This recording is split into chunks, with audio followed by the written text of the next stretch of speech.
Hello, it's really nice to see so many people here. My name's Ruth Northey, and I'm course co-director for the Ecology and Conservation Undergraduate Certificate. And I'd just like to introduce my fellow co-director, Matt Cottam. Matt, would you like to introduce yourself? Hi, everybody. Dr. Matthew Cottam, as Ruth mentioned, I'm the co-director for the Undergraduate Certificate in Ecology and Conservation. Welcome, everybody. Really glad you could join us tonight. Hopefully, we'll be able to give you a little bit of an insight into how the course works, what's to be expected. And please, also would like to introduce Anthony Junta as well, who is one of our students participating in the course this year. So there's Anthony, give you a wave there. So if you want to get some experience from the horse's mouth, Anthony will be the one to give you that. So I'll pass you back to Ruth. So I think we've got one, two, three, about 4 or 5 people interested here tonight. So that's great. It means we should be able to get a chat to each one of you and answer your questions.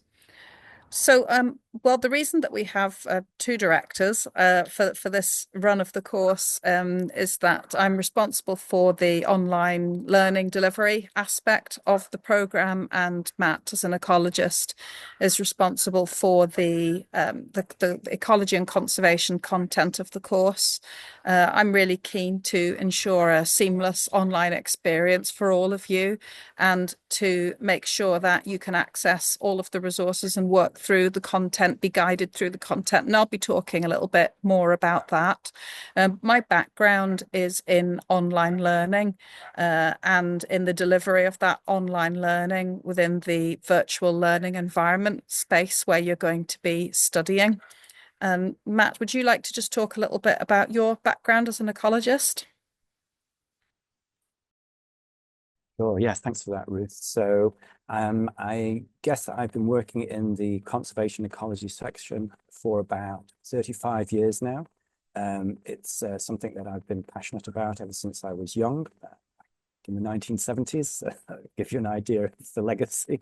And also interesting, of course, from my perspective, how much ecology and conservation have changed over the intervening decades. So and bring you a little bit about the change and the dynamics, the hot topics, the up and coming things, the things on the horizon for these subjects. So it's a subject that I'm passionate about. It's taken me all around the world, working in different areas, meeting a whole host of different inspirational people. And that is something that I like to bring to my lectures alongside the practicalities of the theory, if you like, of ecology and conservation. I was wondering, Anthony, as well, if you'd like to introduce yourself and a little bit about your background as well, so that people can get an idea of what you do as well. Sure. So I'm taking the course right now. My background is not in anything ecology or anything even really scientific. I have a bachelor's degree in international relations and a master's in U.S. foreign policy. And yeah, joined the course in an effort to kind of explore different things, some get away from the screen a little bit and learn about the natural world. And it's been a great opportunity to do that. Thanks so much, Anthony. That's great. So we'll get started. We've got a presentation which will just guide our conversation. Can everybody see the presentation, first of all? Could I just see some thumbs up? Anthony, can you see it? Yeah, I've got Kerry. I'm not sure if that's a thumbs up or a hand up. I think it was a thumbs. I think it was a thumbs up. Anthony, can you see the presentation? Yeah. Okay. Great. So let me just. Okay. So we only offer at the moment the undergraduate certificate in ecology and conservation. And just to recap on the earlier parts of the presentation, that's 60 credits. So it's not a full Cert HE, it's the certificate, which is a really fantastic starting point for getting into undergraduate level education. And it's possible that we will be developing further options for students that want to continue and earn another 60 credits to get the Cert HE in future. But for now, we have the 60 credit undergraduate certificate in ecology and conservation. And you've met Matt and myself and Anthony. So at the moment, Matt and I are the course co-directors. Next year, Matt will be the sole course director. This year past was the first year that the program ran. So we had a lot of setting up of things to do and testing things out and making sure that we're getting everything right. And I'm sure Anthony will share some more of his experience of that later on. But Matt will be taking forward the course directorship from next year. So he would be the main port of call for new students that come in from September. So I'd just like to talk about really who this course is for, because I'm sure all of you right now are asking yourselves, is this course for me? Is this something that I want to take forward? Is this right for me? And only you know the answer to that, but I can tell you a little bit more about who we aim the course at. So, in ecology and conservation, we strongly believe that it has something to offer everybody. And it might be that you're thinking about a career in ecology and conservation, or you're thinking about moving towards that area more in what you do at the moment. It might just be that you've got a personal interest in ecology and conservation. And with a lot of things we hear on the news today about the environment and about problems that there are with conservation and with climate change, there is a lot of growing personal interest in this topic. So developing your learning as an individual for learning's own sake, that's another reason why some people want to take this course.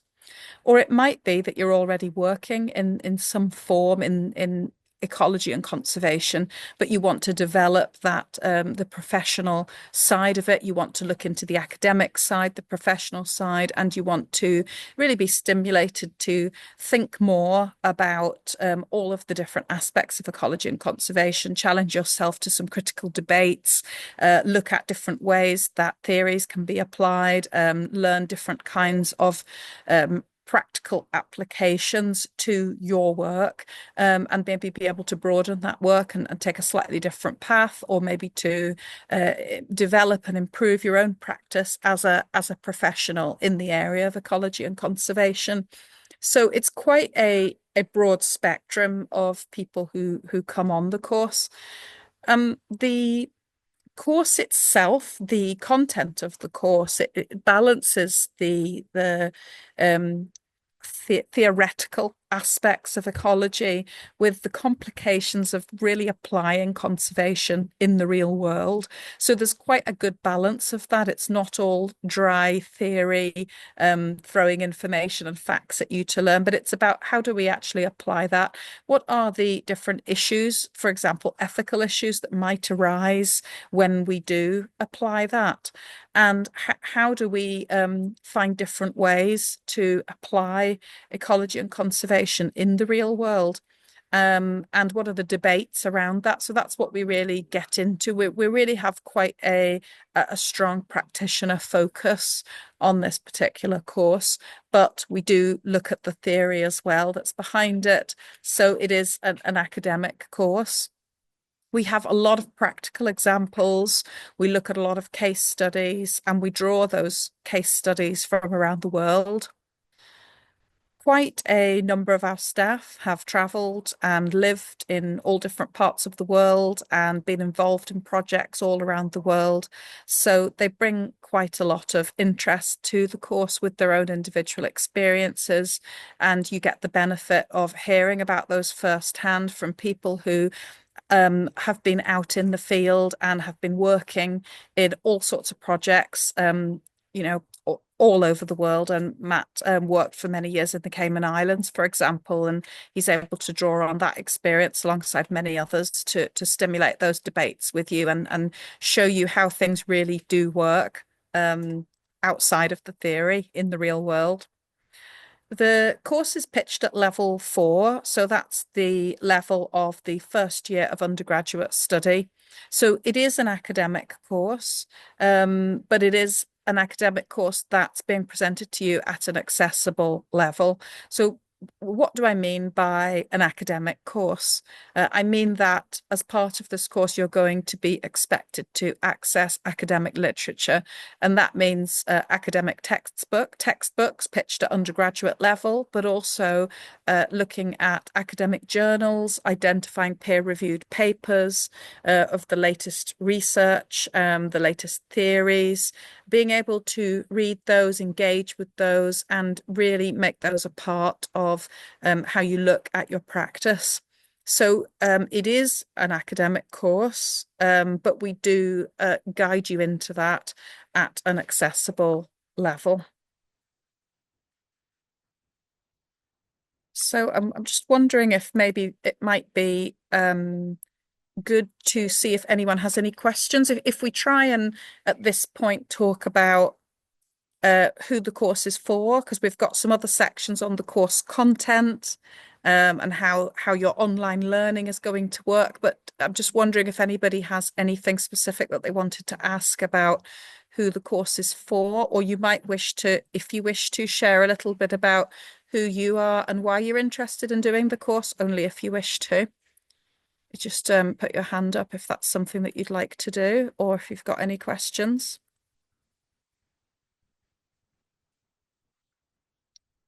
Catherine? Yeah, so we're allowed to unmute now, I guess, I reckon. Can you hear me? Yes, I can hear you. Great, brilliant. I can also, yeah, you said earlier, if I wasn't mistaken, that this year's course is the first time you're running the course. Was that right? It's in the final unit now. Yes. Okay. And I was just interested in how big of a size the course is currently running and what kind of, do you have a minimum number of participants? Since it's apparently fairly new, I can imagine that it's still a small group of people. Mm-hmm. Well, one of the things that we try to focus on here is having those small groups and being able to access tutors, work together in small groups. And at the minute, we've got about 15 students on the program. Yeah. Yeah. So that does enable you to do that work in those smaller groups and to get to know the cohort. Sorry, was that for me? Yeah, that sounds pretty good. I was just wondering if there's any limit on as of which number you're running the course, or if there's a limitation on how many participants you would accept. We don't have a specific limitation, but if we do get more students than we expect, then we'll put on, we'll make sure that we're giving plenty of access to tutors and we're putting on the right level of support for every one of those students.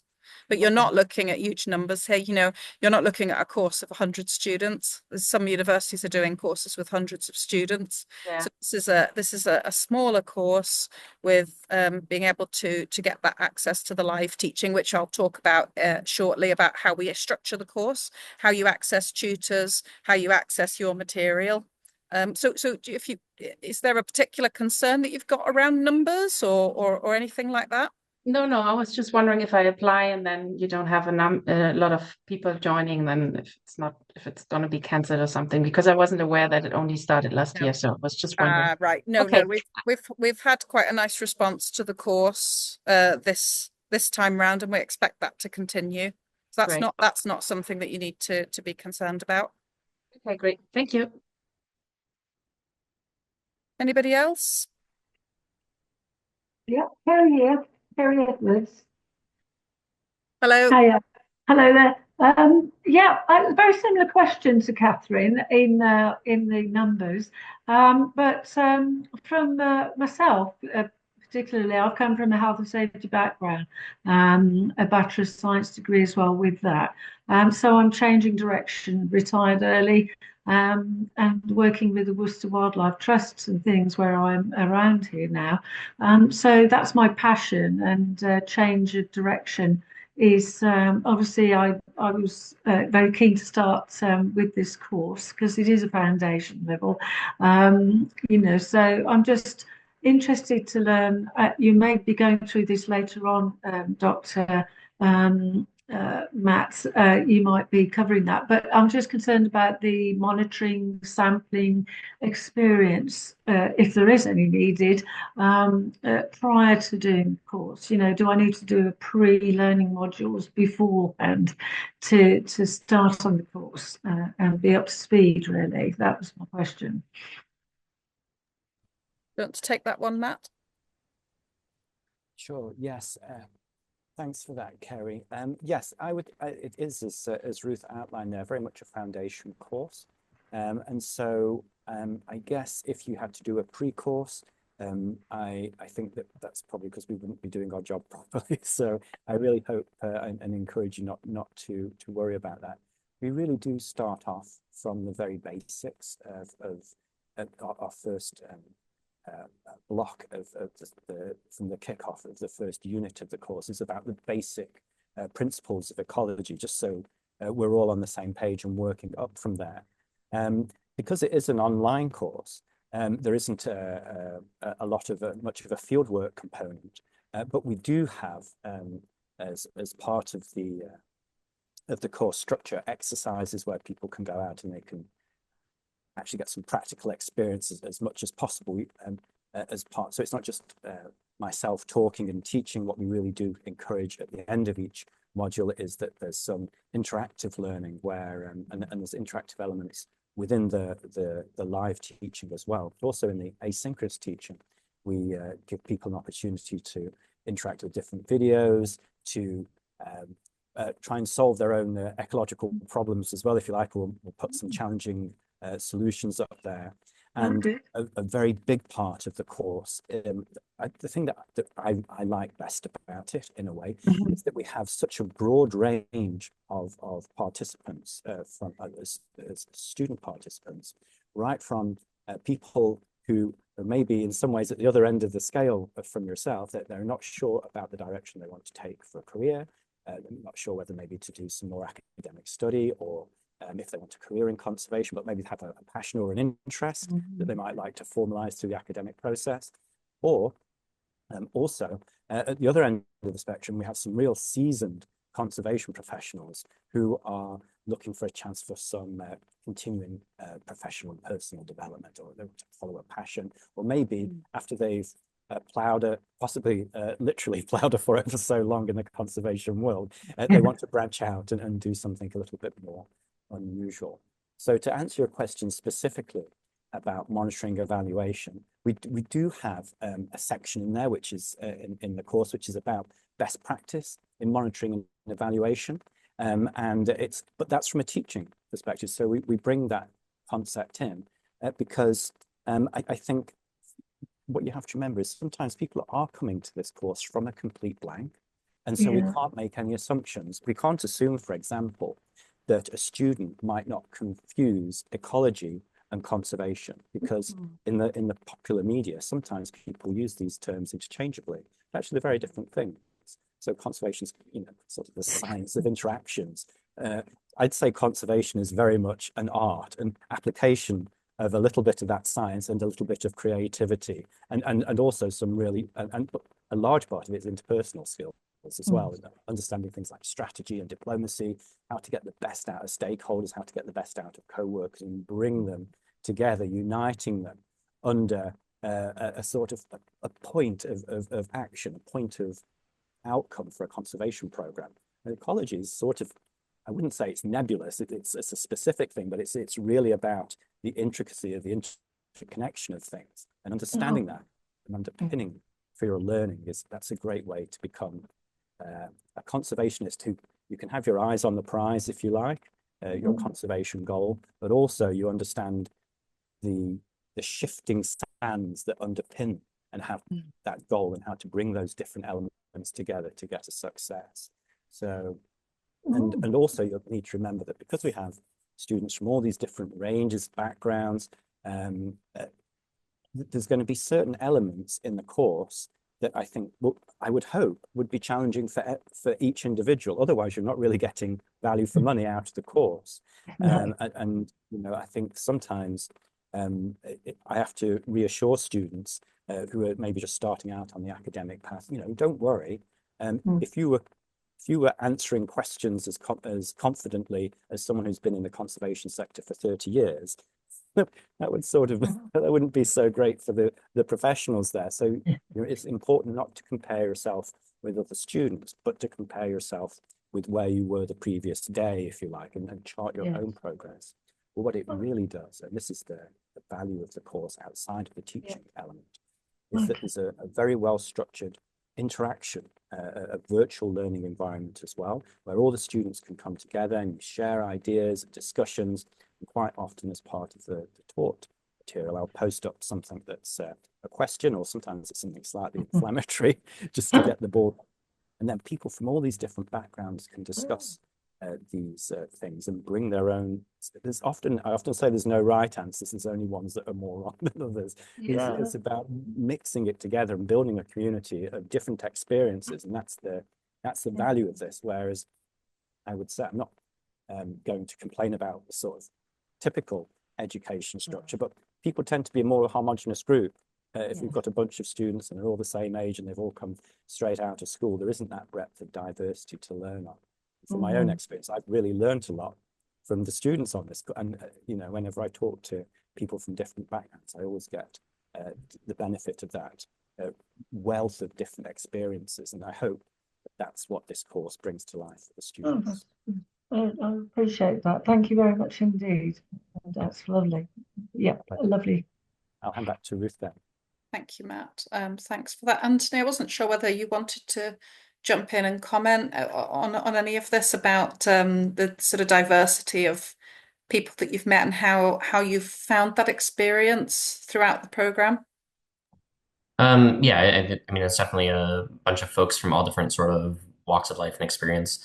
You know, some people who are, like you said, actively involved in the conservation arena, and then other folks, you know, like myself, my current sort of day job is in the cybersecurity field, and I have no prior experience in sampling or environmental monitoring or anything like that. So I don't feel like it was an impediment to my sort of learning in the course. Like Matt and Ruth were saying, you know, we sort of pick up at the first module is definitely sort of built around building the foundational knowledge and giving you some of the background on that. So I wouldn't say that that's any sort of impediment. Thanks so much. It's great. I think it's great to have that feedback from a student. Thank you. Francesca. Hi, everyone, and thank you for this. This is already very, very useful.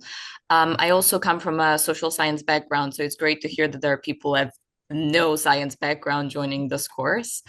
A quick question would be, if after this course what do you see as a next step? Because I'm someone who's interested in conservation and maybe potentially would like to explore a career into this area. So would you suggest further learning, or do you see opportunities to explore more like experience type of things? I mean, I'm not saying maybe a job specifically right after, but more like experience on the ground. Thank you, and over. I think that's one for Matt. Great. Yes, so Francesca, there, it's interesting. So you from the sort of the sociological background, because we have the next module in the course actually is on socioeconomics. So maybe you've got a little bit more experience that you could bring to bear. And as I mentioned in my last slightly waffling, rambling bit, that a lot of this is about working with people, especially when it comes to conservation.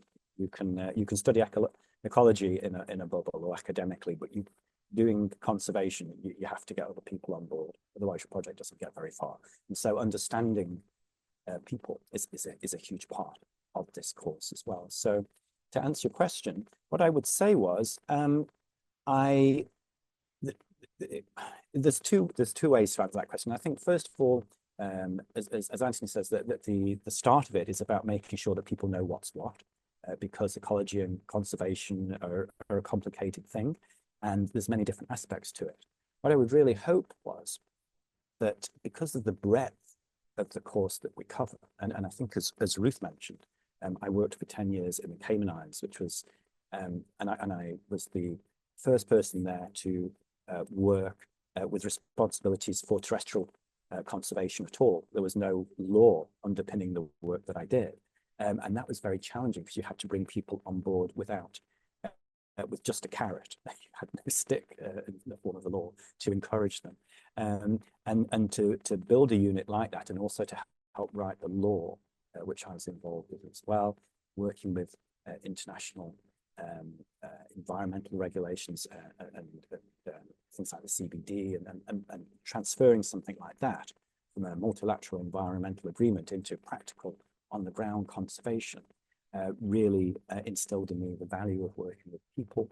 And it opened my eyes to different ways of working, the way that different people think, the way that different people feel, passions that they bring to the table, the expertise that they bring to the table, and how you can bring those things together to make a conservation whole.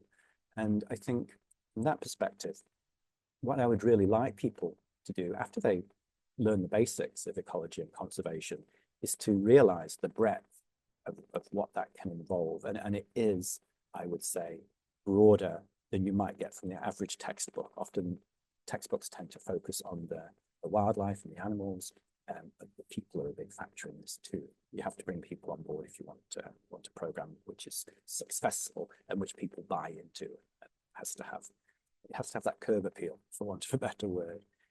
So what I would like people to do when they finish the course is to have an idea of what's important. Maybe think that this element of conservation actually really suits my aspiration, my personal interest, and that could be advertising and communications. But one of how do I put my message across?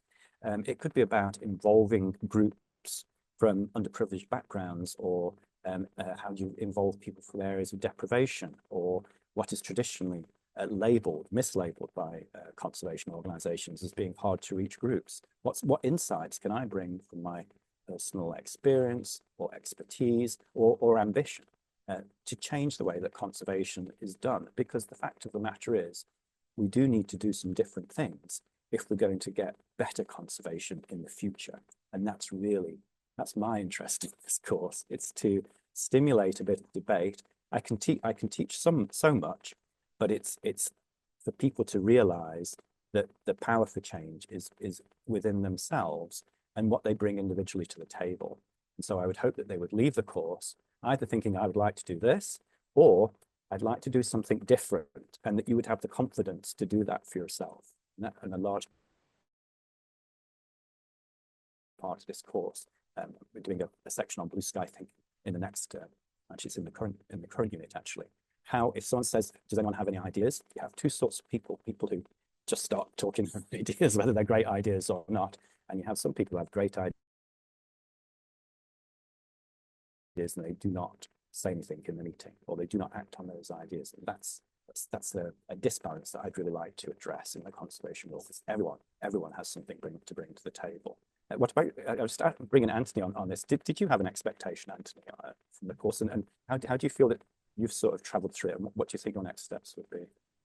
Well, I think one thing that you mentioned, Matt, was the sort of breadth that it exposes you to. So I think that was very interesting. I came into the course sort of thinking I'm in sort of a similar position, that I was interested in exploring sort of a career in this field, and was using this as, a testing ground to see if it's something that I would actually enjoy, and also to sort of take the first steps into getting the sort of training and background that I would need to pursue that.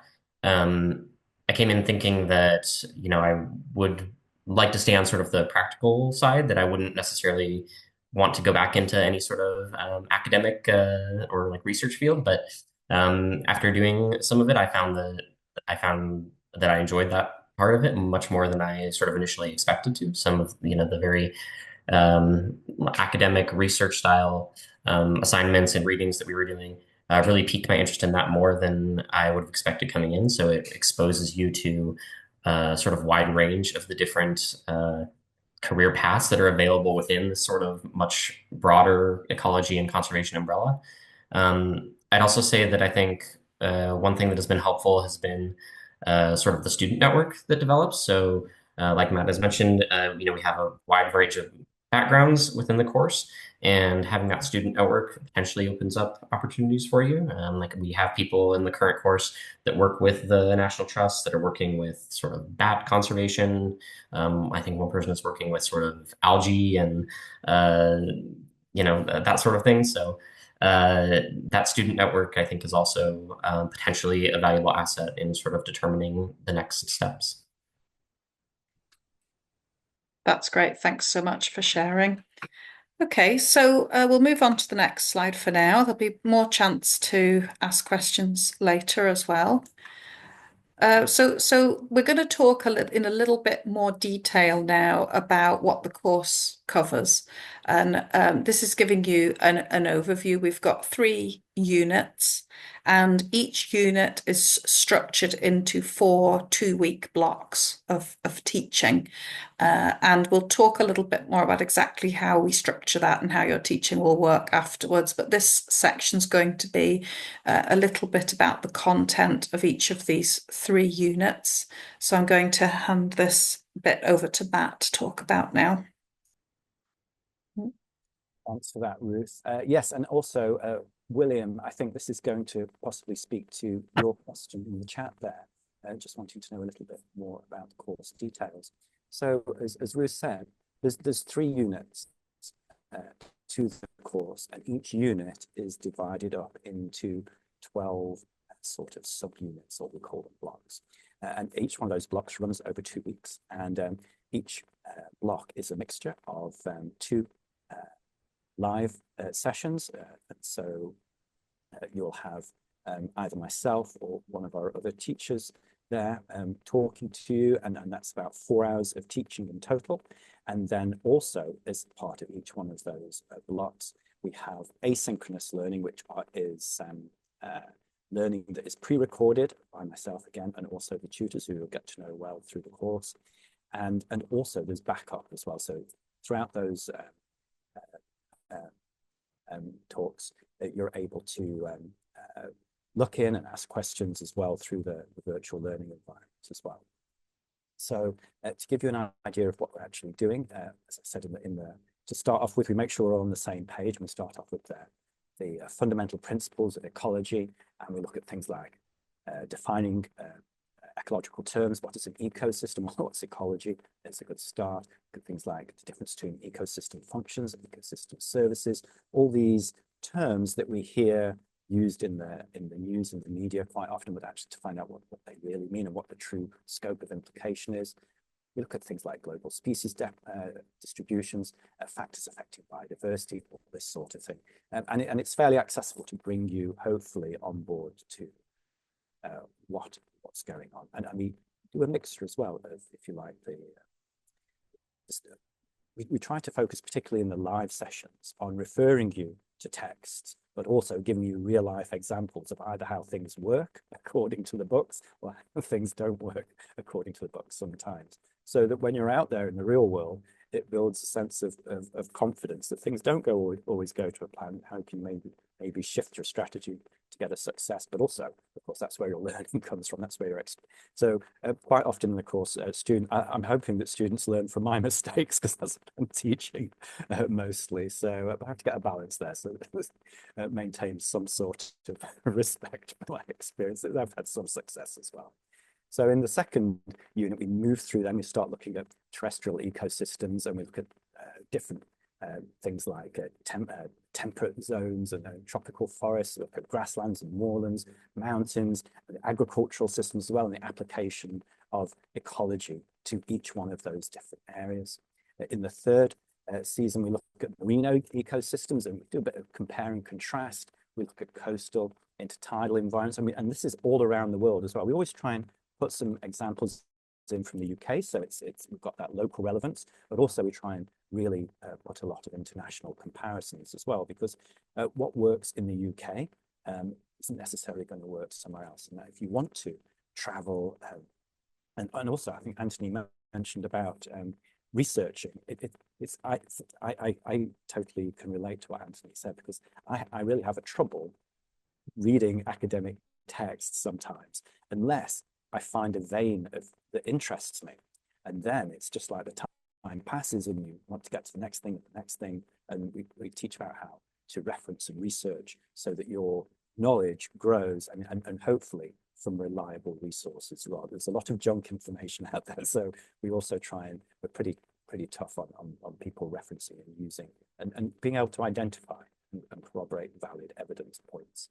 So some of the interesting marine environments, we go back to the bottom of the sea, we look at deep sea environments, hydrothermal vents, kelp forest, coral reef diverse. That's one that I take, obviously, from my time in the Cayman Islands. And then we finish up with a little bit of an introduction to conservation in action, things like how to design a protected area, how not to design a protected area, and things like top-down, bottom-up conservation. There's probably a few terms here for people who are just starting. You might not be familiar with the first time, but don't worry. That's what the point of the teaching is. If you already knew it all, you're going to have less to learn, and you'll get less more value for money out of the course. What's important to remember is we're there when we're talking. These lectures, you're very welcome to interrupt at any point. This isn't just me talking. I always say, if you want to ask a question, just jump in there. Don't wait for the end of the talk. Sitting on a question, you're very welcome to ask one, and also the support in between lectures through the virtual learning unit as well. The second unit is about data handling statistics, and this can be quite a challenging area for conservationists. Often we want to be out there in the greenery and in the environment, and sort of being bent over a calculator or a spreadsheet, and that can be quite a head-scratching experience for a lot of us. And we're listening to the feedback on this from students at the moment, so we really want to try and hone in on what students want, and also to put a reasonable amount of stretch so that there is some good learning there as well. I think the really important thing from a statistical perspective is that I don't expect people to come out of this course being a statistical expert, but what I do hope is that we pitch it so that if you're reading a piece of a paper, for example, or you see something on the television, that you can tell whether it's statistically valid or not from the way that it's presented, whether that's because there's a lot of graphs for example, that are put out there, haven't got an error bar on, they don't know what the standard deviation is. These are all terms, if you don't know what they are, you think, oh, this sounds difficult, but it's a really important skill to have, to know if someone is telling you something that's a statistical fact, or if they're just inferring something from the way that the data looks. And that is a real skill to be able to acquire. After that, in the final block, there's a real focus on bringing it all together. So we bring in some validation, we bring in some measurements, but we're bringing it all to focus on conservation in the real world. And so this is the sort of the cherry on the cake, if that's what's attracting you to the course, the application of principles of ecology and conservation in real world environments. So looking at everything from conservation funding, how to design a project that will bring a funder on board.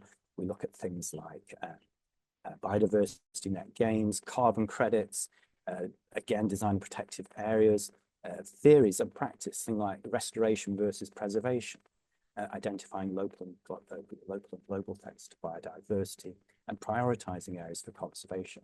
Again, we go around the world, we've got marine and terrestrial habitats as well, and how things shift there, and the role of small local groups and how they can do certain things that maybe an international agency or an international or a government agency just can't achieve, but how maybe through partnership that if we can bring effective partnerships into place, it can be the best of both worlds. And finally, we finish up with things like ethical considerations when you're designing a project or implementing a project. How do you bring people on board? Things like consent and support of stakeholders so that local people feel invested and valued and a worthwhile part of the project that you're designing. That's essential, not just for the immediate smooth running of your project, but also for its long-term sustainability, because individuals, often a eulogizer or a conservation agency or grant funding, won't be around forever. If you want your conservation to keep going after you've given up, then you have to get local people on board. And that's a real focus for the final part of the course. So I'll come back to Ruth now. If anyone's got any more questions, please do chip in. Thanks so much, Matt. I guess I'll just kick off while you're thinking of any questions and raising your hands. I'm going to just ask Anthony to share. Do you want to tell us maybe what was your favourite bit of content or topic area that you learnt, and what was maybe one area of stretch, something that challenged you and that you you got through, if you like. Just be interesting to hear that from you. And if anyone has questions, please do put your hands up about the content of the course, and then we'll take those. Yeah, so I'll focus on the first two units since Unit 3 is in progress yet, and we haven't made it through all the content yet. But in the first unit, one thing I enjoyed there was, I'm not sure if you all are changing the assignments at all or not, but the sort of final assignment in Unit 1 really gives you an opportunity to explore some of your own interests. So, you're going to be going out and researching a sort of topic within certain guidelines, but a topic more or less of your own sort of choosing, and you have the ability to really dive deep on something that you're specifically interested in and are passionate about. And I think anyone that has liberal arts backgrounds and who's done sort of research papers or theses for anything like that will be well served. Like those skills will be well served in sort of that unit. Unit number 2 with the data handling is, I think, definitely more intimidating, especially as someone coming from a liberal arts background. And I was not anticipating necessarily some of the software that you use involves like some rudimentary sort of coding and that kind of thing. But it's all sort of, again, built from the ground up. You start at a very basic level.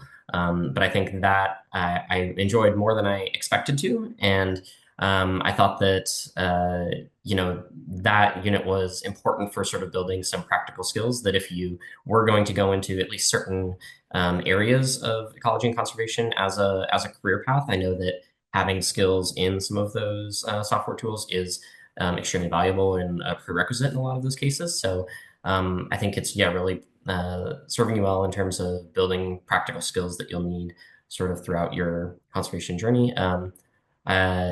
I'd say, having some background in statistics or programming would give you a leg up, but that it's achievable for anyone. If I was able to do it, you all can do it too. Thanks so much, Anthony. That's great. So I've just seen a question from Sue.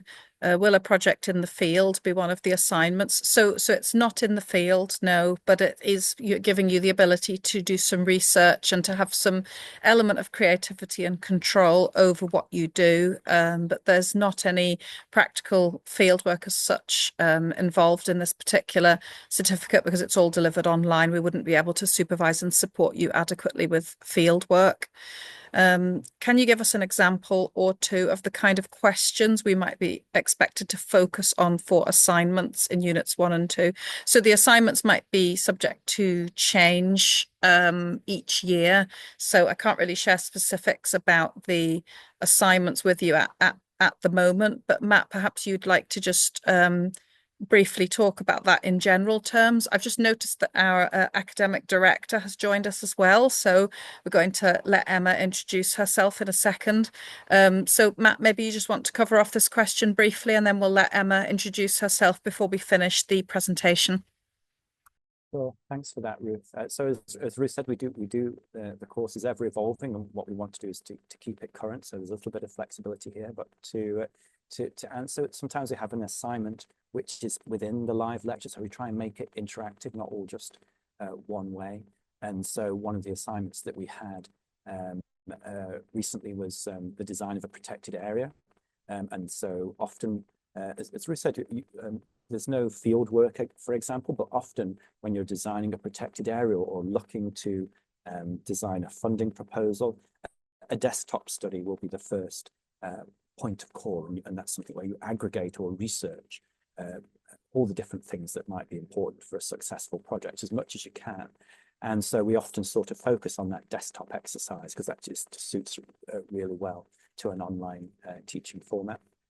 So as I said, it could be something like design of a protected area. It could be a discussion. The assignment might be to go away and consider an ethical situation. And just at the moment, we have the situation with Colossal. I don't know if anyone's familiar, and their proposal to reintroduce mammoths and dire wolves and that sort of thing. And that's at the sort of high public interest, attention grabbing end of the scale. And then at the other end of the scale, we have the role of genetic modification of mosquitoes, potentially as a control from malaria. Not so high profile, but a whole different sort of group of ethical considerations that will put out a potentially challenging question, and then ask people to discuss it. And then you have people from different backgrounds bringing their own experience to an ethical question like that as well. So what we try to do is to put the assignments in different formats. So some might be a discussion assignment, some might be a research assignment, as Anthony said, enabling people to find their own way through the literature, and hopefully give them a little bit of flexibility as well. So we might put a topic at the start, but it's up to you to find your own way and mine that vein of interest which appeals to you, and to give you an opportunity to discover something new for yourself, because that's quite an iterative process. And as you feel your expertise growing, you feel your confidence growing, suddenly you realize, well, if someone gives me something new to research, I know how this process works now. And that's what we're trying to encourage with this. So assignments can be from as broad as the subject topics themselves. Thank you so much, Matt. And as you've said so eloquently, you'll have lots of activities which are formative assignments, which will build up towards your summative assignments at the end of each unit. So you've got a major summative assignment at the end of each unit, and that's the grades that will count towards your final grade. Emma, would you like to briefly introduce yourself? We do have a couple more slides to get through, just to let you know. So, thanks, Ruth. Hi, I just want to say hello. I'm Emma English, and I look after the whole of the medicine, health, and life sciences portfolio at the institute, so all the undergraduate and postgraduate courses. So I've been dipping in and out of breakout rooms today, but I want to say hello to everybody in this room. Thanks so much, Emma, for that. So we'll just cover the last couple of slides, and then that might give us a few minutes for any further questions. So the next slide is about how you're going to learn on the program, and I just briefly wanted to explain it to you. Some of you may not have experienced online learning before. Some of you may have had different experiences or have different expectations of how that works. So you have a virtual learning environment, and you're in a classroom in that virtual learning environment. You have an announcements board in there. You have a forum where you can talk to fellow students, and within that we set up a guided series of pages that you work through with instructions and guidance to work through each section of what we call the asynchronous guided study, which is the second bullet point here. So you are guided through it. There's a timeline of what you need to do and when, and within that you've got discussions integrated in where you're discussing with your peers, and you have one of your tutors will be there as well and will be guiding the discussions and supporting you, and will be available to help you work through those activities. So those activities that you do will include things like you might have a paper to read or a chapter from a book. You might have a video to watch, and those videos are made by our ICE tutors specifically for this program, to give you those chunks of knowledge in different areas as you work through the program. So they're not long lectures, they're 15 to 30-minute videos. They give you that information, and then you get some reading on the topic, you have a discussion on the topic, and then you move on to the next thing. So you've got quite a wide variety of material to keep you engaged, to keep you working through, and you can do that at your own pace during each 2 weeks. So the 2-week block, you'll work through that in your own pace, but then at the end of that 2-week block, that will close and you'll move on to the next bit. So you are not just left to work through, the whole 60 credits in that sense. You're very carefully guided through with clear deadlines and support, but you've got that flexibility built in. There is live teaching, and it's on Saturday. So in each block of 2 weeks, you will have 4 hours of live teaching, and that's usually on a Saturday afternoon. And that's a fantastic opportunity to really engage with your tutors, hear directly from them, have those face-to-face discussions, which is quite a different experience to the asynchronous discussions, but equally valuable. And then you'll also have a live hour Q&A session with your tutors at various points throughout the course. So you've got that opportunity to ask questions and discuss things as you work through it, and particularly as you move towards your assignments. So that's how you will learn on this program, and it might be quite different to what you've done before, but we do guide you through it quite carefully. I think, Anthony, you've done a fantastic job at talking to us throughout. So I think probably would be great to get you involved in some more questions towards the end, just to let you know that the next step for any of you interested in taking this course is you can contact enquiries at ice.cam.ac.uk if you've got any questions about your application, and you can contact the academic centre team at this email undergraduate@ice.cam.ac.uk if you've got questions about the course itself. You can also add questions to the chat here and the team can pick those up afterwards. And we do have a few more minutes, so you can ask Anthony questions, you can ask Matt and myself questions. Emma's here as well. Please do fire away. If you want to ask a question verbally, you can put your hand up. Otherwise, I'm going to look through the chat now and see if there's any more questions. Which days? So the live online teaching takes place on Saturdays. Catherine? Yes, hello again. Hello. Just having a question regarding, you said we have those 2 weeks blocks, and then that block pretty much closes. But I was just wondering, since life happens and sometimes you're sick or something is in there, do you still have the possibility to, I don't know, work on that and Yes. accomplish that assignment? And how strict are you in that terms? And So, then yeah, okay. Shall I answer that one first? Yeah, sure. Yeah, you have lots of flexibility. Now, what we wouldn't encourage is for people to get too far behind outside of the 2-week blocks. And the reason for that is that you want to be engaging in those discussions as they're happening with your peers. That's how you're going to benefit the most from the programme. But if you do get a little bit behind, then you can go back over different aspects of the material, and you have access to the whole course as you progress. So we say we close it. I mean, we draw it to an end and we move on to the next thing, but you've still got access to all of those materials. Matt? Yes, I just wanted to add as well, to reiterate what was said, but also just to reassure you that all the live sessions as well are recorded. So as you say, if life happens, it's not the end of the world, you can always catch up online. The only thing that you would miss out is if there's an interactive component there, and obviously you would miss out on that from a live session. I suppose also there's one of the great things about this, because the group sizes are quite small. The interactive nature of the lectures is a lot greater. Let's say you're in a formal situation in the lecture theatre. You might have a lecturer and 100 students, and then there might be a time for 1 or 2 questions at the end. The process that we have is a lot more that hopefully I would hope that everyone would ask a question or take part during the course of the Thanks so much, Matt. I think we're about to get kicked out back to the main session. Catherine, do you want to put your final question into the chat and I'll pick up sure, I'll do that. with it? Okay, I'll do that. Thank you. Would that be okay? Yeah, sure.